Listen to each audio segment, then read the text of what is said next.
Mabuhay! This is the art of human beings being human. Ronnie Protasio here, and we are now in Module 7, Art and the Human Essence. In this module, learners are expected to determine their personal brand that makes them unique from other individuals, break down characteristics that make up a human being, analyze art based on the three human faculties, predict the big picture when it comes to the human essence.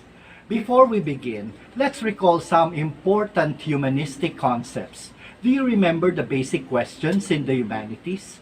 Can anybody tell me? Sir, can I give it a Oh, try? sure. Do you remember the basic concept? I sure do. It's who am I? Very good, Jason. Thank you. My pleasure, sir. So now, what is the basic answer to the question, who am I? Sir, may I? Okay, since you're still there, go ahead. The answer to the question, who am I, is I am a human being. Okay, thank you very much, Jason. You can now turn your cam off. The basic question in studying humanities is, who am I? And the basic answer to that question is, I am a human being. So, how then do we become human beings? We already learned that we become human beings if we have a brain or a mind that has the ability to reason and think, and a heart that has the ability to feel what others feel. To be human is to have a logical mind and a feeling heart. This is the human essence. Our essence is our personal brand. Our personal brand is how we see ourselves and how others see us. It is what sets us apart from the other human beings. If I ask you to identify 3 words that will capture your essence, what would these 3 words be? For example, my personal brand would be passionate, creative, and mentor. I am a very passionate person. In everything I do, I give it 100% effort. Creativity seems to be second nature to me. I've gotten used to thinking outside the box and finding different ways to solve problems. And lastly, I just discovered that I can be a mentor, especially to young people who have dreams of reaching their goals for themselves, for their country, and for society. So, how about you? What 3 words captures your essence? Reflect on that personal brand and share it to us. Remember the tagline I always mention at the end of my instructional videos? And remember, being humans, we become human beings through What's the difference between human being and being human? Share your personal viewpoints and perspectives on this question and be able to justify your answer through an essay in our Edmodo assignment. We human beings have 3 human faculties. We have the senses, the will, and the mind. Our senses makes us capable of perception and sensing. Our will brings out our emotions and feelings, and our mind gives us the ability to reason and think. Art can also be analyzed using these 3 human faculties. Our first encounter with an artwork is through the level of the senses. What do our 5 senses perceive when we look at a painting for the first time? What visual elements do we see? Do we see lines, colors, shapes? What do these lines, colors, and shapes represent? Do they represent people, objects, or events? Let's take a look at this painting by Mondrian entitled Composition with Red, Yellow, and Blue. What visual elements do we see? We see colors. We see red, yellow, blue, white, and black. We also see shapes. We see rectangles and squares. We also see lines. We see straight lines, horizontal lines, and vertical lines. These are the perceptual elements that catches our attention when we look at an artwork for the first time. Now, let's look at another example. Here is a painting of Amorsolo entitled Winnowing Rice. What visual elements do we see? We see colors, we see lines, and we see shapes. Now, what do these colors, lines, and shapes represent? They can represent people. We see women and farmers. They also represent animals. We see chicken and carabao. These lines, colors, and shapes also represent things. We see trees, a nipa hut, we see the sky and the clouds. We also see the mountains in the background. These lines, colors, and shapes also represent events like winnowing, planting, and cooking. So, these people, animals, things, and events are the representation of visual elements like lines, colors, and shapes found in the painting. This is how we analyze art using the level of the senses. Now we go to the next level, which is the level of the will. The level of the will talks about the emotional suggestions in an artwork. It is important that when we look at art, we feel something. Our emotional response is necessary to validate the artwork as art. What emotions do the perceptual elements and representation suggest? To explain that further, take a look at this painting by Munch entitled The Scream. What visual elements do we see? We see lines, colors, and shapes. What do these visual elements represent? They represent people, things, and events. We see a person who seemed to be running away from two individuals. We see them on a sort of a platform or a bridge. We also see a body of water and the sky. Now, on the level of the will, what emotions are suggested by the visual elements and their representations? As suggested by the facial expression of the woman and by the curving lines of red, yellow, orange of the sky, it appears that this suggests fear or terror. The Scream became a must-have novelty for art students and existentialists everywhere. And in Wes Craven's 1996 film entitled Scream, which is at once a satire on slasher horror movies and a highly effective resurrection of the genre, the killer wears a white Halloween mask version of Munch's screaming face. It is both ridiculous and gruesome. Lastly, we go to the highest level. This is the level of the mind. The level of the mind is concerned with the artwork's intellectual meaning. These are the ideas, concepts, and symbolisms expressed by the artwork. Let's analyze this painting by Steinweg entitled Vanities of Human Life.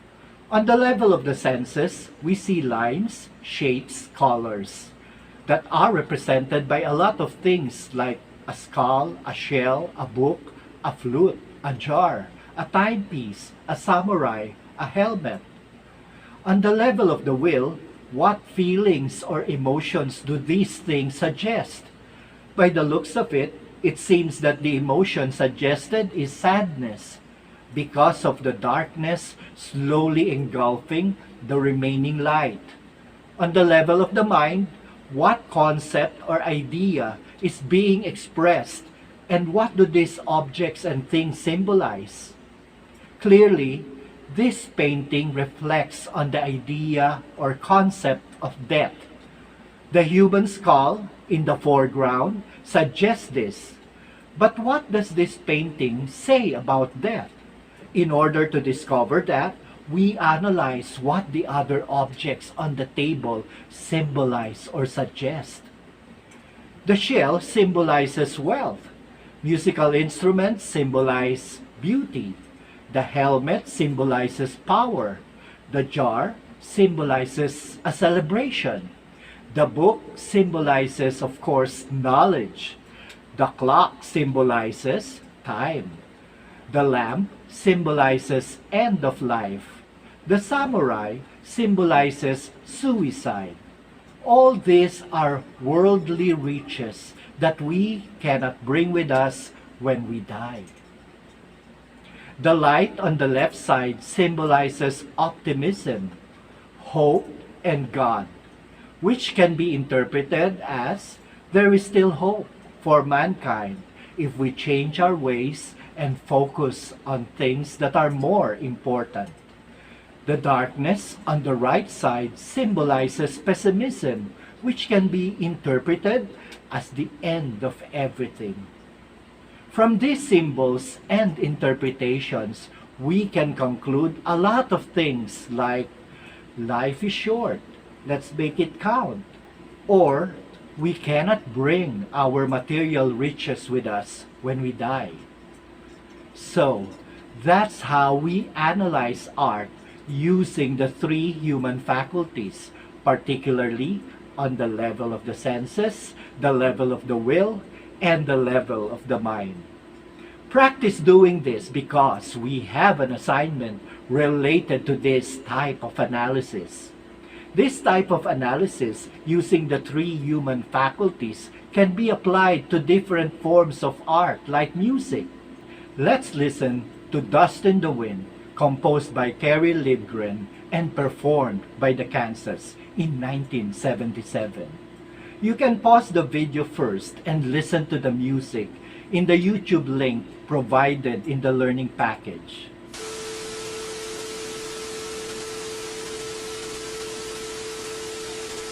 Welcome back, my fellow human beings. The meaning of the lyrics of the song Dust in the Wind is based on the verse from the Bible, Genesis chapter 3, verse 19, which says, "You are from dust, and into dust you shall return." Just like the painting of Steinweg, The Vanities of Human Life, the music talks about death. But what does it say about death? Let us do a line-by-line lyrics explanation.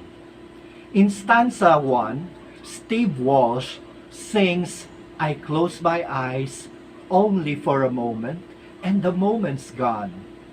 Time moves on, with or without the narrator, and he can't seem to hold on to the moments that he wants to savor and enjoy. He sings that his dreams pass before his eyes. A curiosity. His dreams are things that he'd like to do or to accomplish. But even though they are his dreams and he wants to do them, he sees them just as curiosity, something you go to see at a circus. He realizes that they're nothing. They're just dust in the wind. That's all they are. Stanza 2 continues the heavy, hopeless imagery describing the experience of living as a same old song and just a drop of water in an endless sea. Using the perspective, he's seeing everything from what the narrator sees. He also sees other people's dreams and realizes his dreams are nothing, especially because everyone has them.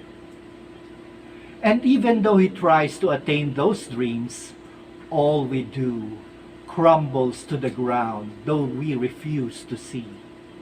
In the end, it's all still dust in the wind. We eventually die, and life will go on without us, whether we accomplished our dreams or not. Stanza 3 seems to act as a bridge because the structure is unique. Walsh sings, "Now don't hang on, nothing lasts forever but the earth and sky." He's saying that we're all going to die and all of our dreams with us. The world will still be here and will still be indifferent to the fact that we once existed here. With a sobering observation, Walsh sings, "It slips away, and all your money won't another minute buy." We are going to die, and no matter how successful we are, we're still going to die. And we can change that fact. No matter how rich we are, we cannot buy time to add to our life. Stanza 4 is especially haunting. The guitar keeps playing its haunting rhythm, and Walsh repeats, "Dust in the wind. All we are is dust in the wind." We're here today and gone tomorrow. Once we're gone, it's all over.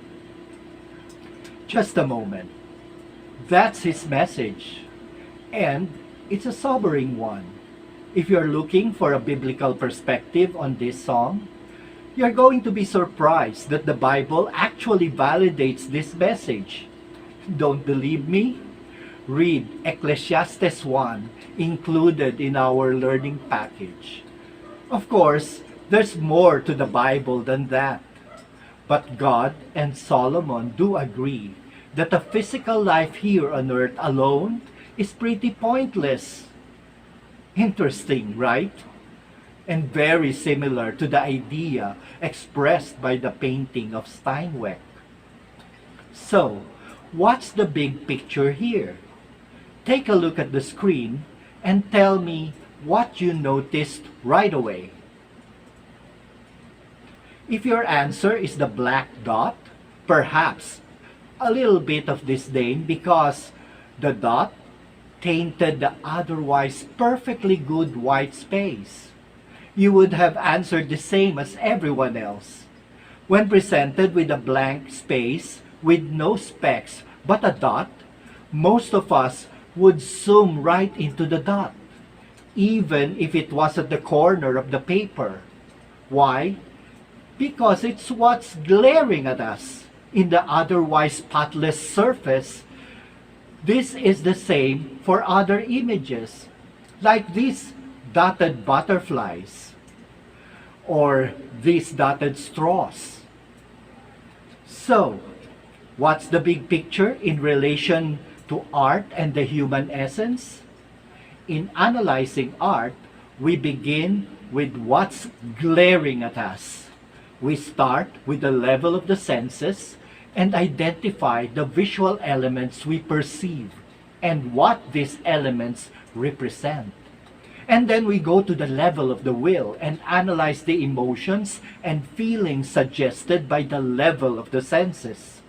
Lastly, we move to the level of the mind, where we analyze the concepts, ideas, and symbolisms suggested by the artwork. That's how easy it is. Now, it's your turn to analyze an artwork using the 3 levels of human faculties.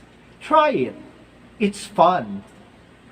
So, my fellow human beings, that ends our lesson on Module 7, Art and the Human Essence. I hope you learned something from this video. See you in the next module. If you find this video useful, please like, subscribe to my YouTube channel, The Art of Human Beings Being Humans, and hit that bell button for more videos. And remember, being humans, we become human beings through the arts. Mabuhay!